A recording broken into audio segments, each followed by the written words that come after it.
ఆసీనుడిగా ఉండి మనతో మాట్లాడబోతున్నటువంటి దేవాది దేవుడు అయ్యుంటున్నాడు.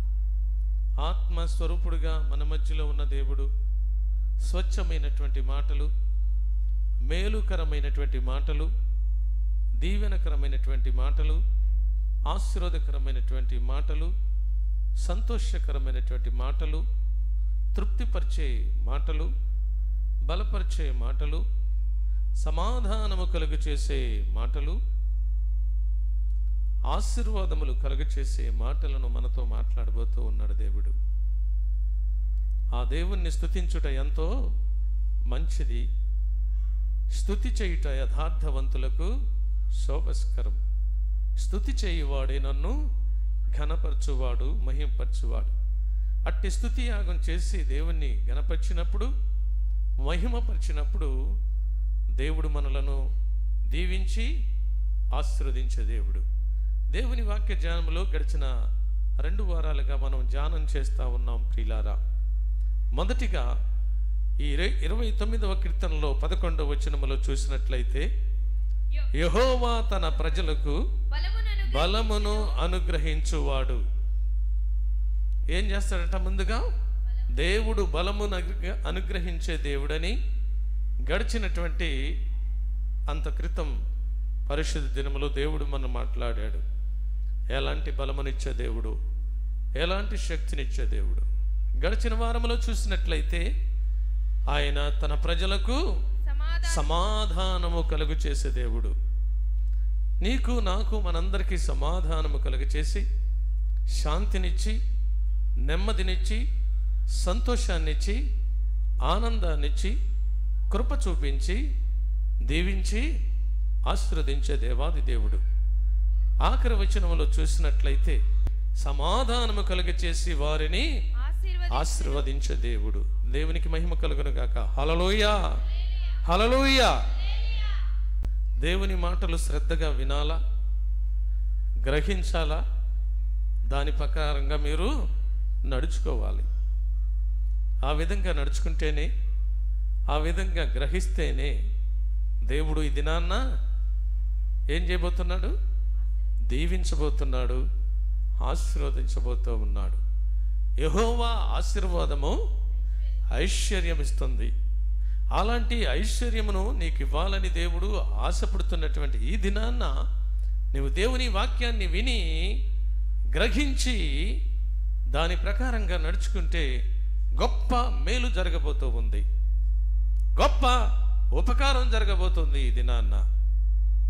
యెహోవా ఆశీర్వాదం కొరకు మనమందరము ఆశ కలిగి, ప్రభువా నన్ను, నా కుటుంబాన్ని, నా బిడ్డలను మీరు దీవించండి నాయన, ఆశీర్వదించండి నాయన అని మనము దేవుని సన్నిధిలో, దేవుని పాదముల దగ్గర దేవుని మాటలు విని, దేవుని బలము పొందుకొని, దేవుని సమాధానాన్ని పొందుకొని, దేవుని ఆశీర్వాదాలు ఈ దినాన మనం పొందుకుందాం ప్రియులారా. కాబట్టి ఇక్కడ చూసినట్లయితే ఆశీర్వాదాలు చాలా రకాలుగా ఉన్నాయి. ఎన్నెన్నో ఆశీర్వాదాలు నీకు, నాకు, మనందరికీ ఇవ్వాలని దేవుడు ఆశపడి మన మధ్యలోనికి వచ్చినటువంటి దేవాది దేవుడు. మనం ఆశీర్వదించబడాలంటే ఎన్నో రీతులుగా మనం దేవుని వాక్యములో మాట్లాడుకున్నాం. ఆశీర్వదించబడాలంటే దేవుని యందు భయభక్తులు కలిగి ఉండాలని, చిన్నలనేమి పెద్దలనేమి యెహోవా యందు భయభక్తులు గల వారిని దేవుడు దీవించి ఆశీర్వదించునని మనము ఎన్నో లేఖన సత్యాల్లో నుండి మనం మాట్లాడుకున్నాం. ఈ దినాన చూడండి, సంఖ్యాకాండములో 6వ అధ్యాయము 24వ వచనములో ఒక మాట ఉంది, చదువుకుందాం. యెహోవా నిన్ను ఆశీర్వదించి, యెహోవా నిన్ను ఆశీర్వదించి నిన్ను కాపాడును గాక, నిన్ను కాపాడును గాక. యెహోవా నీకు తన సన్నిధిని ప్రకాశింపజేసి, యెహోవా తన సన్నిధిని ప్రకాశింపజేసి నిన్ను కరుణించును గాక, నిన్ను కరుణించును గాక. యెహోవా నీ మీద తన సన్నిధి కాంతి, యెహోవా నీ మీద తన సన్నిధి కాంతి ఉదయింపజేసి నీకు సమాధానము కలుగచేయును గాక, నీకు సమాధానము కలుగు చేయుగాక. అట్లు వారు ఇశ్రాయేలీయుల మీద నా నామమును ఉచ్చరించుట వలన నేను వారిని ఆశీర్వదించెదను. ఈ దినాన్న మనము చూసినట్లయితే మనము ఆశీర్వదించబడాలంటే ఇజ్రాయేలీలు చేసినటువంటి పనిని మనం చేయాలా? దేవునికి విధేయులైనటువంటి వారు ఇజ్రాయేలీలలో ఎంతమంది ఆశీర్వదించబడ్డారు, విధేయులు కానటువంటి వారు ఎంతమంది ఆశీర్వదించబడ్డారో మనకందరికీ తెలుసు ప్రియులారా. దేవుడు అంటున్నాడు ఈ పరిశుద్ధ దినంలో, ఈ ప్రభు దినములో, నువ్వు విధేయత కలిగి నా మాట విని గ్రహించి దాని ప్రకారం నడుచుకుంటే నేను బహుగా దీవిస్తాను, ఆశీర్వదిస్తానని చెబుతున్నటువంటి మాటలు సత్యమైనటువంటివి, యథార్థమైనటువంటివి, నమ్మకమైనటువంటివి. ఆయన శాసనములు ఎన్నడూ కూడా తప్పేటటువంటివి కాదు. ఆయన మాటలు ఎన్నడూ కూడా మార్పు చెందేటటువంటివి కాదు ప్రియులారా. ఆయన మాట తప్పే దేవుడు కానే కాదు. ఇజ్రాయేలీలు మన పితరులకైనటువంటి అబ్రహాముకు, ఇస్సాకుకు, యాకోబుకు ఇచ్చినటువంటి వాగ్దానము నేడు నీకు, నాకు, మనకి అందరికీ ఇవ్వబోతున్న వాగ్దానం ఏంటంటే, నా ప్రజలను నేను దీవించుతాను, నా ప్రజలను నేను ఆశీర్వదించుతాను. వారు చేయవలసింది ఏంటంటే నా విధులను, నా కట్టడలను అనుసరించి నడుచుకొని, నా మాట విని ఆ మాటను గ్రహించి దాని ప్రకారము నడుచుకునే ఎడల నేను బహుగా దీవిస్తాను, ఆశీర్వదిస్తానని చెప్తున్న దేవుడు. నువ్వు ఎందులో దీవించబడ్డావో, దేనిలో దీవించబడ్డావో నీకు బహుగా తెలుసు. దేవుడు వాగ్దానం చేసి నిన్ను దీవించకుండా ఉండలేదు, నీకు ఆ వాగ్దానం తెలుసు. ఈ దినాన మరొకసారి నీకు హెచ్చరిక చేసేది ఏంటంటే, నిన్ను దీవించబోతూ ఉన్నాను, నిన్ను ఆశీర్వదించబోతూ ఉన్నాను. నేను అబ్రహాము దేవుడను, ఇస్సాకు దేవుడను, యాకోబు దేవుడని చెప్తున్నటువంటి దేవాది దేవుడు ఎక్కడ నుండి నిన్ను ఆశీర్వదిస్తాడంటే, 134వ దావీదు కీర్తన 3వ వచనములో ఉంది. ఒక మాట చదువుకుందాం. భూమి ఆకాశములను సృజించిన యెహోవా, భూమి ఆకాశములను సృజించిన యెహోవా, సియోనులో నుండి నేను ఆశీర్వదించును గాక. దేవునికి మహిమ కలుగును గాక. హల్లెలూయా, హల్లెలూయా, హల్లెలూయా, హల్లెలూయా. దేవునికి మహింపరచడం, ఘనపరచడం ఎంతో శ్రేష్టమైనటువంటిది. హల్లెలూయా అంటే ఏంటి అర్థం దానికి తెలుసా? హల్లెలూయా అనగా దేవునికి స్తోత్రము అని అర్థం. దేవుని వాక్యములో ప్రకటన గ్రంథములో చూడండి, 19వ అధ్యాయము మొదటి వచనం చదువమ్మా. అటు తర్వాత బహుజన సమూహము వంటి గొప్ప బహుజనుల శబ్దమును వంటి జనుల శబ్దము వంటి గొప్ప స్వరము పరలోకమందు ఇలాగు చెప్పగా వింటిని, ప్రభువుని స్తుతించుడి, రక్షణ మహిమ ప్రభావములు మన దేవునికే చెల్లును. దేవునికి మహిమ కలుగును గాక. హల్లెలూయా. మళ్ళా గట్టిగా చెప్పట్లే, హల్లెలూయా. ఇక్కడ చూసినట్లయితే ప్రభువుని స్తుతించుడి అనే మాట దగ్గర ఒక కొటేషన్, ఒక ఇంగ్లీష్ అక్షరం ఉంటుంది చూడండి. ఏముంది? హల్లెలూయా. ఏముంది అక్కడ అక్షరం? హల్లెలూయా ఉందా? ప్రభువుని స్తుతించుడు అనే దగ్గర ఏ అనే అక్షరం ఉంది. దాని కింద చూసినట్లయితే దానికి అర్థం ఏంటంటే, మూల భాషలో హల్లెలూయా అని అర్థం. నేను హల్లెలూయా అన్నప్పుడు మీరు చెప్తే ఎవరిని స్తుతించినట్టు? దేవుణ్ణి స్తుతించుట ఎంతో మంచిదని అనుకున్నాం కదా. మీకు మంచిది కాదా? నేను హల్లెలూయా అని 3 సార్లు చెప్పే వరకు కూడా గట్టిగా చెప్పలేరా మీరు? పరలోకములో కోట్ల కొలది దేవదూతల సమూహము చూసినట్లయితే నిత్యము మానక దివారాత్రులు గాన ప్రతిగానములు చేయబడుచు పరిశుద్ధుడు పరిశుద్ధుడు పరిశుద్ధుడు పరిశుద్ధుడు పరిశుద్ధుడని స్తుతి చెల్లిస్తూ ఉంటున్నాయట. స్తుతి చెల్లిస్తున్నప్పుడు అక్కడ ఏం జరిగిందో మీకు తెలుసు. గడప కమ్మలు కదల్చబడిని అంట. మీరు హల్లెలూయా చెప్పమంటే, దేవునికి స్తోత్రములు చెప్పమంటే, మీరు స్తుతించితే ఏం చేయబడతారు తెలుసా? దేవుణ్ణి స్తుతిస్తే ఈ దినాన్న దీవించబడతారు. దేవుణ్ణి స్తుతించితే మీరు ఆశీర్వదించబడతారు. అందుచేతనే దేవుని స్తుతించుట మంచిది మంచిది మంచిది. ఇక్కడ చూసినట్లయితే పరలోకమందు ఇలాగు చెప్పగా వింటిని, ప్రభువుని స్తుతించుడి, రక్షణ మహిమయు ప్రభావమును మన దేవునికే చెల్లును అని అక్కడ దేవుని వాక్యంలో ప్రకటనలో 19వ అధ్యాయంలో స్పష్టంగా రాయబడింది. నీవు స్తుతించినట్లయితే, నీ బిడ్డలు స్తుతించినట్లయితే, నీ కుటుంబము స్తుతించినట్లయితే, నీ భర్త స్తుతించినట్లయితే, నీ భార్య స్తుతించినట్లయితే, నీ కుటుంబం అంతా దేవుణ్ణి స్తుతించినట్లయితే ఆయన సంతోషించే దేవుడు, ఆ స్తుతుల మీద ఆసీనుడుగుండే దేవుడు.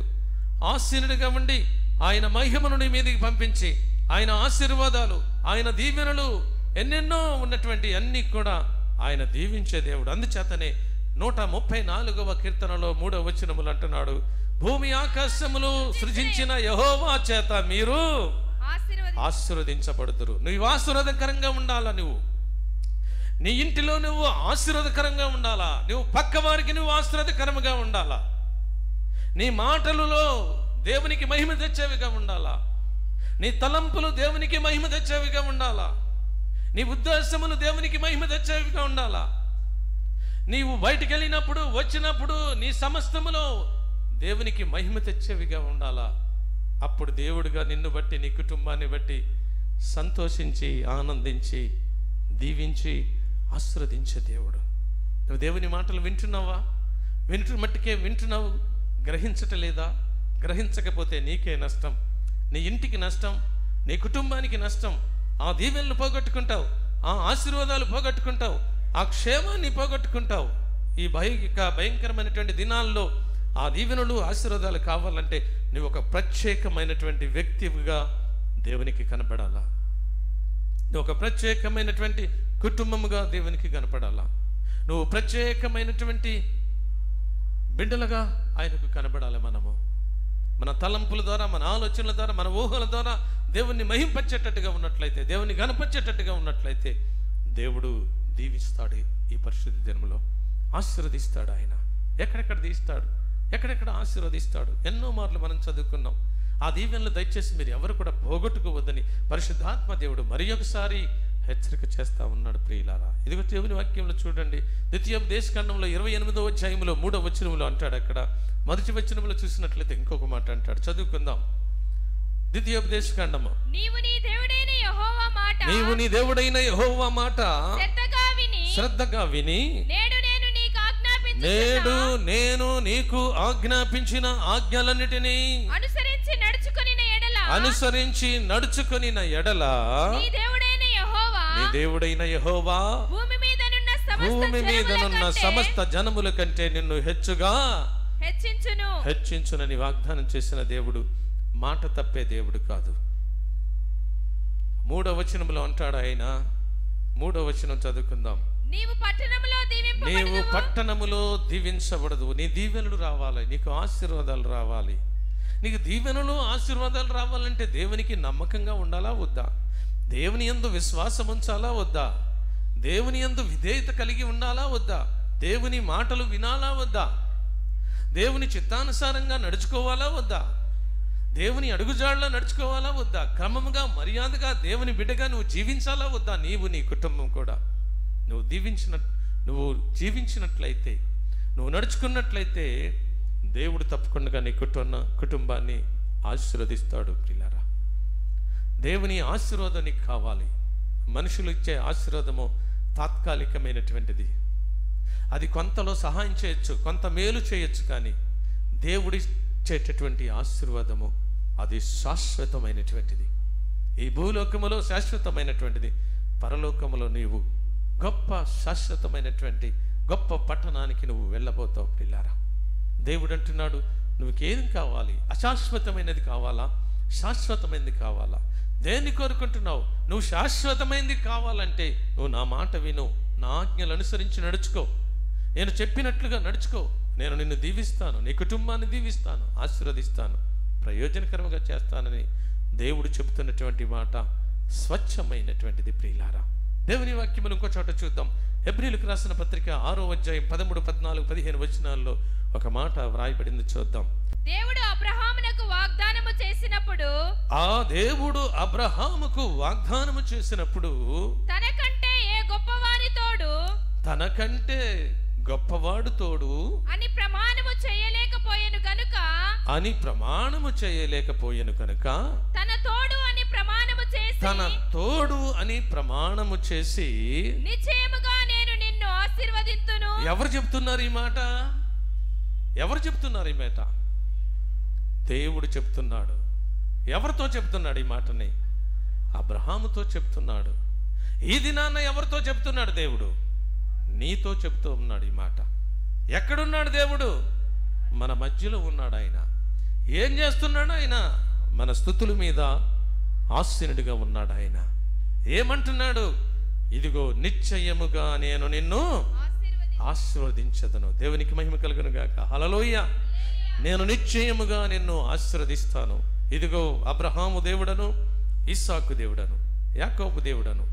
అబ్రహాముకు మాట చెప్పాను, ఆశీర్వదించాను, గొప్ప మేలులు చేశాను, గొప్ప ఉపకారాలు చేశాను, గొప్ప అద్భుత కార్యాలు చేశాను, గొప్ప దీవెనలు, గొప్ప ఆశీర్వాదాలు మీ పితరుడైనటువంటి అబ్రహాముకి ఇచ్చినటువంటి దేవాది దేవుణ్ణి ఈ దినాన్న ప్రత్యేకంగా నీకు వాగ్దానం చేస్తున్నానంటే నిశ్చయముగా నేను నిన్ను ఆశీర్వదిస్తానంటున్నాడు. దేవునికి మహిమ కలుగును గాక. హల్లెలూయా, హల్లెలూయా. ఆశీర్వదించే దేవుడు గొప్ప దేవుడు అయింటున్నాడు. ఆయన సృష్టికర్త అయింటున్నాడు. ఆయన సర్వాధికారి అయింటున్నాడు. అందుచేతనే అంటున్నాడు, నిశ్చయముగా నేను నిన్ను ఆశీర్వదించదను. చదువమ్మా. నిశ్చయముగా నేను నిన్ను ఆశీర్వదింతును, నిశ్చయముగా నిన్ను విస్తరింపజేతును, నిశ్చయముగా నేను నిన్ను విస్తరింపచేతును అని చెప్పెను. ఆ మాట నమ్మి అతడు ఓర్పుతో సహించి ఆ వాగ్దాన ఫలము పొందెను. దేవునికి మహిమ కలుగును గాక. హల్లెలూయా. దేవుడు నిన్ను ఆశీర్వదించాలంటే, దీవించాలంటే నీకేం కావాలంట? ఓర్పు కావాలా? మన మధ్యలో ఉన్నటువంటి దేవాది దేవుడు అంటున్నాడు, నీ ఓర్పు కలిగి, నువ్వు సహనం కలిగి, నా యందు భయభక్తులు కలిగి నువ్వు నడుచుకున్నట్లయితే నిశ్చయముగా నేను నిన్ను ఆశీర్వదించుతాను. ఆ వాగ్దానము తను పొందుకున్నాడట అబ్రహాము, మన పితరుడైనట్టు. ఈ దినాన్న నీవు పొందుకోవాలని దేవుడు ఆశపడుతూ ఉన్నాడు. ఈ దినాన్న మనం పొందుకోవాలని దేవుడు ఆశపడుతున్నాడు. మనల్ని దీవించడానికే మన మధ్యలోనికి వచ్చాడు ఆయన. అత్యున్నత సింహాసనం మీద ఆసీనుడుకున్నటువంటి దేవాది దేవుడు. కెరూబులు, శరాపులు, కోట్ల కొలది దేవదూతల సమూహము గాన ప్రతిగానములు చేయబడుచు, ఆకాశవాసులు, సూర్యుడు, చంద్రుడు, నక్షత్రాదులు సమస్తము కూడా ఆయన నామాన్ని స్తుతిస్తూ, గణపరుస్తూ, మహింపరుస్తున్నటువంటి దేవాది దేవుడు మనము స్తుతించినప్పుడు ఆ అత్యున్నత సింహాసనం మీద నుండి ఆత్మస్వరూపుడుగా మన మధ్యలోనికి వచ్చి మన స్తుతుల మీద ఆసీనుడిగా ఉండి నిన్ను, నన్ను, మనందరినీ కూడా దీవించి ఆశీర్వదించడానికి పెద్ద ఆశీర్వాదాలు దేవుడు తీసుకుని వచ్చాడు. దేవునికి మహిమ కలుగును గాక. హల్లెలూయా. అలాంటి ఆశీర్వాదాలు నీవు నేను పొందుకోవాలని దేవుడు ఆశపడుతూ ఉన్నాడు. ఆ ఆశీర్వాదాలు పొందుకుందామా? ఆ దీవెనలు పొందుకుందామా? చూడండి, దేవుని వాక్యములో చూద్దాం. చూడండి, ఆదికాండం 22వ అధ్యాయం 17వ వచనం ఒక మాట చదువుకుందాం. నేను నిన్ను ఆశీర్వదించి ఆకాశ నక్షత్రముల వలెను సముద్ర తీరముల యందు ఇసుకరేణుల వలెను నీ సంతానమును నిశ్చయముగా విస్తరింపచేసెదను. చాలమా, నిశ్చయముగా నీ సంతతి వారు నేను ఆశీర్వదిస్తానంటున్నాడు. ఎవరి సంతతి వారు? మనమందరం కూడా చెప్పాలి. ఎవరి సంతతి వారు మనం? అబ్రహాము సంతతి వారము. ఎందుచేత ఆయన దేవుని యందు విశ్వాసం ఉంచి ఆయన మాటలు దేవుడు నమ్మాడు కనుక ఆయన ఆశీర్వదించబడ్డాడు. మనము ఆయన తండ్రిగా మనకుండి ఆయన సంతానముగా ఉన్నాం కాబట్టి ఆయన ద్వారా మనము కూడా ఆయన యందు ఆ వాగ్దానాన్ని విని గ్రహించి దాన్ని నమ్మితే మనము కూడా ఈ దినాన మనము దీవించబడి ఆశీర్వదించబడి ఆ సంతానముగా చేయబడి ఆ ఆశీర్వాదములకు కారణభూతులుగా అవుతాం. ప్రియులరా, మనము అలాంటి నిశ్చయత నీకుందా? అలాంటి విశ్వాసము నీకుందా? అలాంటి నిరీక్షణ ఉందా? దేవుడు నన్ను దీవిస్తాడు, దేవుడు నన్ను ఆశీర్వదిస్తాడు, ఆయన మాట తప్పే దేవుడు కాదని ఒక గురి, ఒక నమ్మకము నీకున్నట్లయితే దేవుడు తప్పకుండా ఆయన ఆశీర్వదించే దేవుడు. ఆ దీవెనలు, ఆ ఆశీర్వాదాలు, ఆ మేలులు, ఆ ఉపకారాలు పొందుకొని సంతోష ఆనందములతో మన జీవితకాలం అంతయు, మన బ్రతుకు దినములన్నీ, ఆయన రాక పర్యంతరం వరకు కూడా మనమంతరం కూడా దేవుని ఆత్మచేత నింపబడిన వారమై ఆయన ఇచ్చే దీవెనలు, ఆశీర్వాదాలు పొందుకోవడానికి దేవుడు తన కృపను మనందరిపైన నిండుగా మెండుగా కుమ్మరించి దీవించి ఆశీర్వదించును గాక. ఆమేన్. దేవుడి కొద్ది మాటలు దీవించును గాక. ప్రార్థన చేసుకుందాం. తర్వాత అందరం కూడా లేచి ఆరాధన చేద్దాం. పరిశుద్ధుడైన తండ్రి, జీవము కలిగిన మా యేసయ్య, నీ ఘనపాదములకు వందనాలు, స్తుతులు, స్తోత్రాలు. నీ ప్రజలకు బలమును అనుగ్రహించే దేవాది దేవుడవు, నీ ప్రజలకు సమాధానము కలుగ చేసే దేవాది దేవుడవు, నీ ప్రజలను ఆశీర్వదించే దేవాది దేవుడవు. నిశ్చయముగా నేను నిన్ను ఆశీర్వదించెదను అని చెప్తున్న దేవాది దేవుడు కాబట్టి ఇదిగో నాయన సియోన్లో నుండి మమ్మల్ని అందరినీ కూడా పేరు పేరున దీవించి ఆశీర్వదించి మహిమ ఘనత ప్రభావం మీరే పొందుకుంటారని నన్ను మమ్మల్ని మీ చేతులకు అప్పగించుకుంటూ యేసయ్య పరిశుద్ధ నామములో ప్రార్థించి వేడుకుంటున్నాను పరమ తండ్రి. ఆమేన్.